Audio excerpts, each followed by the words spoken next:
one retail company here in the Philippines who got breached in 2021, right? So the incident is that a data breach compromises the contact information of thousands of customers of that retailer, no? And it hit 22,000 customers, at least exfiltrated data, no? So that is the first reason why these hackers are doing what they do, even on the retail setting, right? So the crown jewel that they are targeting in your organization are your customer data.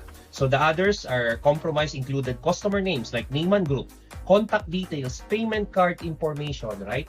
So those are the ones being targeted by the hackers. And you know, that is valuable. You know, in the dark web, they are selling credit card information. They are selling personal identifiable information. You will wonder sometime, right? Somebody's texting you, but you don't know how they get your numbers, right? Because it's being sold online. It's being sold on the dark web. Now we further analyze why this hack happened, why these breaches happened, no?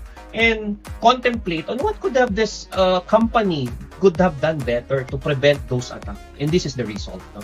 So I will still use the Philippine retail company who got breached, right? So the analysis on the incident that happened to them is that, again, a ransomware attack. So this is 2021, but there is a ransomware already being used, no? Was launched against this retailer, and they don't have visibility or whatever security control on their endpoint. So number one, guys, in cybersecurity, just knowledge sharing, visibility is absolute. Visibility is very important in cyber because you cannot protect, number one, what you do not know, and you cannot protect what you do not see. So if I ask you here, do you actually know how many specific assets do you have in your infrastructure?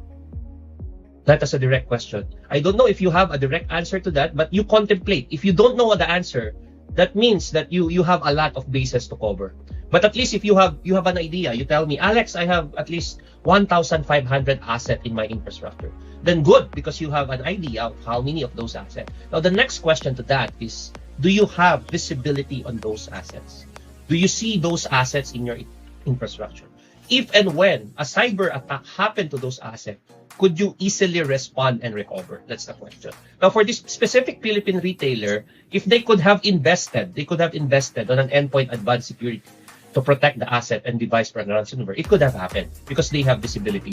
Right then and then, when the ransomware hit them, the endpoint advanced security solution would alarm them and would mitigate that attack. Now, the realization here is that, you know, sometimes company is saying that, you know, Alex, for the last 5 years, we haven't hit by any attacks, right? So again, I will go back to the perspective of it's not longer a question of if and how, but it's a question of when.